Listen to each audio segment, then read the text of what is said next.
Hello there. Welcome to the channel. So, if you've been waiting for the point of the season where games start to feel like games again, this is one of them, right? Tonight, Washington Capitals come to town to the old UC. For the Blackhawks, this is just one of those nights where the standings don't just sit there on your phone, they actually start breathing down your neck. So, welcome to the Blackhawks Daily. I'm your host, PJ Benoit.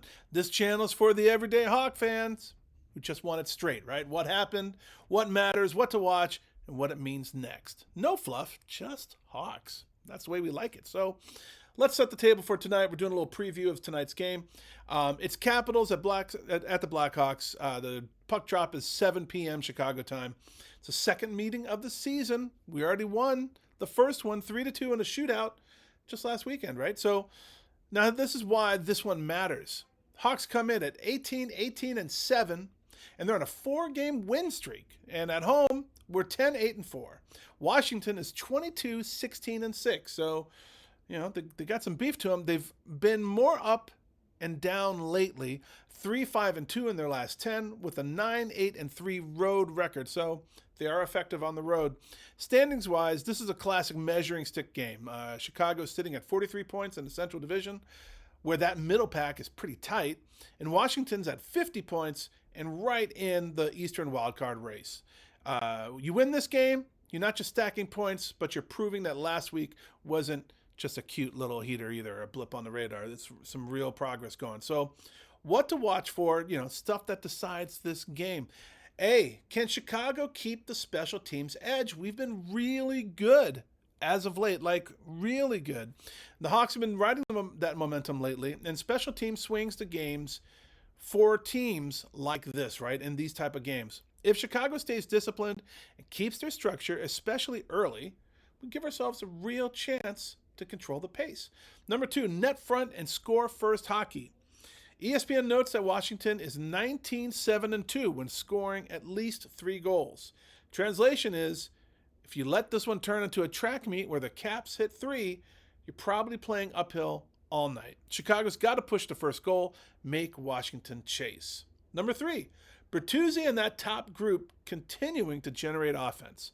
Tyler Bertuzzi sitting at 22 goals already. That's not a typo. If he's creating chaos around the crease and the Hawks are getting second chances, Washington's going to have to defend low, and that opens up a lot of those weak side looks.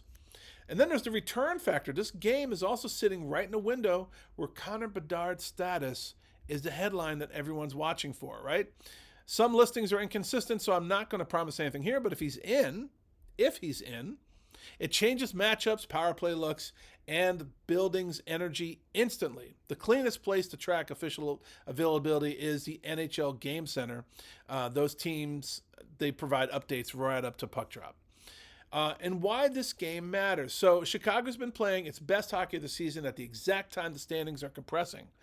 You get this one at home against a playoff position team, and it reinforces that this group can win games that aren't perfect nights. They can win games that are tight, heavy, and structured. So my prediction, again, I think it's going to be a 1-goal type of game deep into the third. Give me Hawks 4-3.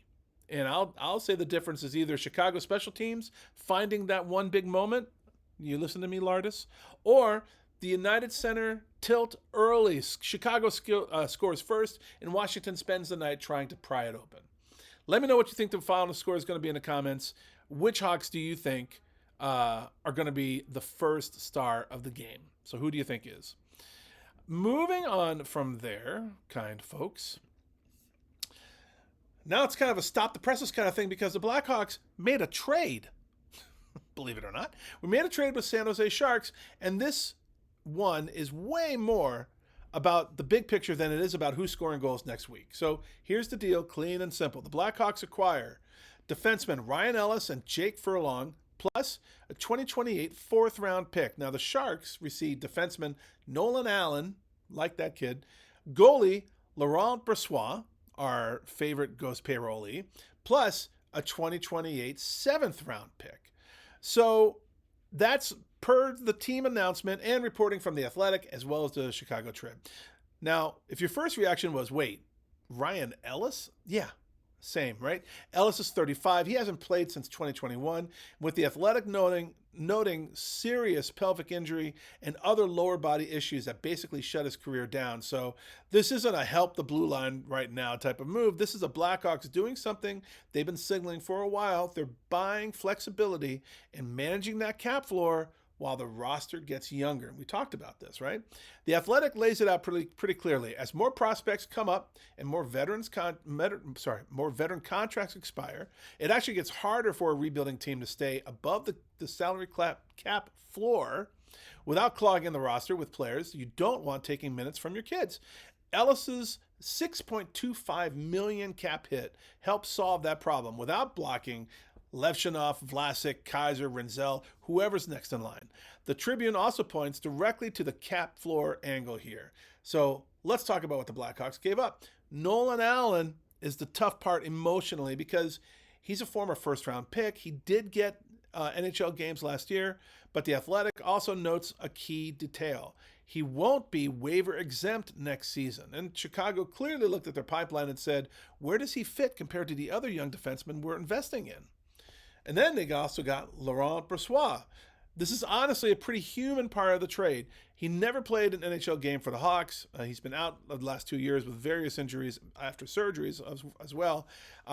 He's been down in Rockford this year, and the Hawks are running that 3-goalie shuffle. So the Athletic mentions that Chicago also wanted to give him a real chance in another organization. For San Jose, he's basically the experienced insurance, a legit NHL resume guy that you can call on if you need him.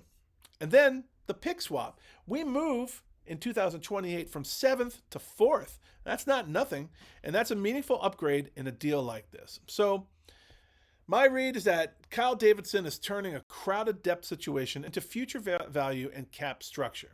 It's not a sexy kind of trade, but it's a kind where, you move rebuilding teams that they have to nail this kind of trade if they want the prospect wave to actually work. So there you go. Kind of fun to have that kind of news there.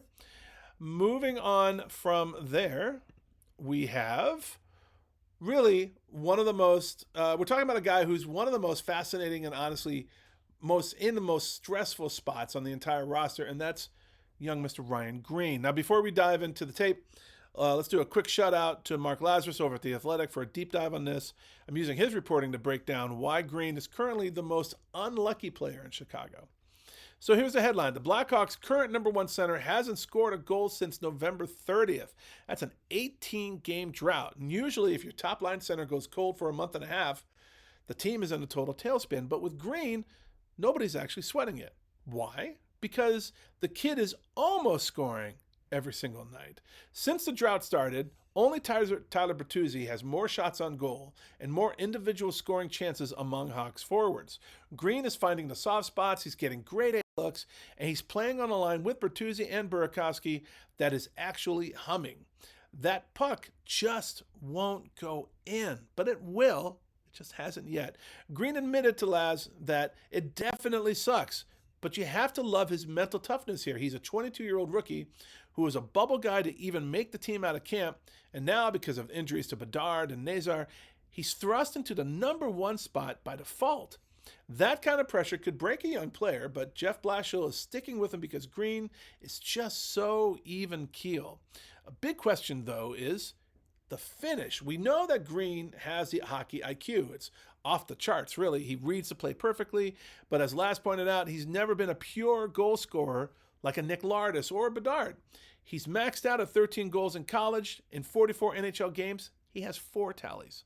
If he wants to stay in the top 6 long-term, especially with the wave of talent coming up next year or in the next year or two, he's got to find that killer instinct in front of the net.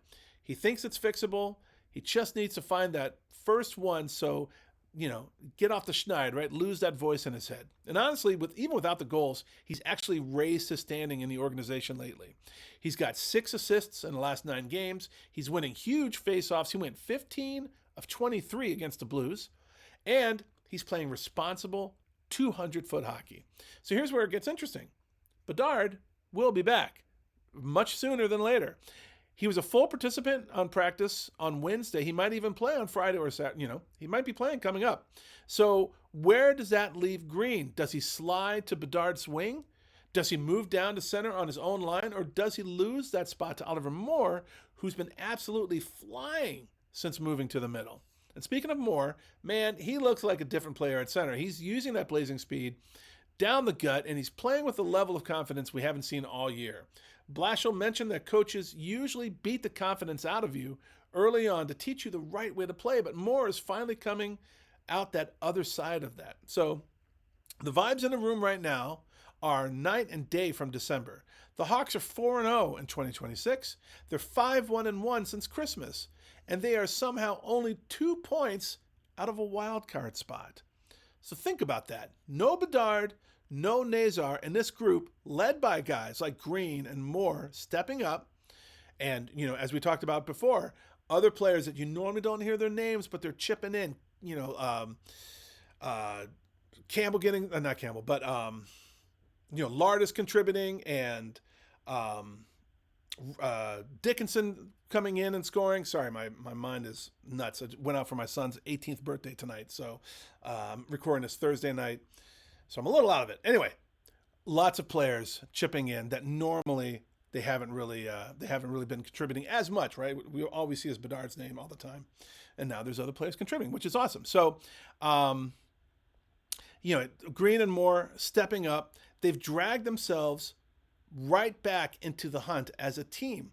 One note from the Blues game, Braden Shen. So there was a lot of talk about consequences for the hit that injured Bedard back in December. Blashill and the team have been adamant that it wasn't a dirty play. Shen even said he texted Bedard that night and was just trying to win the playoff with 0.8 seconds left. No fireworks there, just a 7-3 blowout win for the Hawks. So let's keep an eye on number 11, Mr. Green. The goals are coming for Ryan Green. And if they come in bunches right when Bedard returns, then this wild card race is about to get very, very interesting. So that'll be fun if that happens. And now let's get to your comments really fast. So we got Spencer Hawk 9742, repeat offender. I remember Glenn Hall's amazing talent as a boy and his play in the 61 Stanley Cup. Steve Conroy mentioned all the scars visible in Hall's battered face. Louis Crevier was my dog last night. Great stuff as always, PJ. Thank you so much, Spencer. Really appreciate it. Man, you were watching Hall. That's amazing. That's amazing. I was born around. Well, I was born in '68, so I didn't really get to watch him play all that much, but I might go back and check out a few of the older games, especially with him. 502 consecutive starts, or 510, and no mask. Come on now. Thank you, Spencer, as always. Beans 7014, repeat offender extraordinaire. R.I.P. Glenn Hall. That's all you got to say, buddy. Thank you very much for your contribution there. We got Hockey Bob 24, I believe, has commented before. Not necessarily a stud in that game, but it did seem like they, especially their goalie, were paying so much attention to Bertuzzi in front that it opened it up for everyone else. Just my opinion. And yes, you're right. Bertuzzi is drawing, the football equivalent to double teams, right? So very cool stuff. Astute eye there, Hockey Bob. Thank you very much for your contribution. And that's a wrap, guys. It's Friday when you're watching this. I hope that you have a wonderful weekend. I hope that Saturday night, when the Bears play the Packers, I hope that the Packers get absolutely demolished, and that the Bears come out 1,000% ahead. That would be amazing. And I just want to and we do have a game Saturday at Nashville, so we'll keep an eye out for that as well. And then we also have another game coming up on Monday versus Edmonton at home. So we got Washington Friday night tonight, and then we got a game at Nashville. So let's kick Nashville's tail as well. That would be wonderful. So thank you so much, guys. Thank you for being a part of this. Thank you so much for liking and subscribing. If you subscribed, thank you so much for that. Really appreciate it. We're trying to get past that number 700, so that would be amazing to do. Really want to get over 1,000, but I'll take the small wins as we can. So let's get over 700 subscribers. That would be amazing. Thank you for all your efforts and help and spreading the word and getting everyone in here. Really appreciate it. Thank you to everyone who's commented, and I wish everyone just a fantastic football, but also hockey weekend. We got 2 games to watch. Let's go, guys. Well, 3 games if you count the Bears. Let's go, guys. It's been a fun run as of late. Let's keep it going. Thank you so much for all your passion. Thank you so much for following the Hawks and for being a part of this channel. I really appreciate it. So, have an awesome weekend. And that does it for now. I'm PJ. We'll see you next time on the Blackhawks Daily.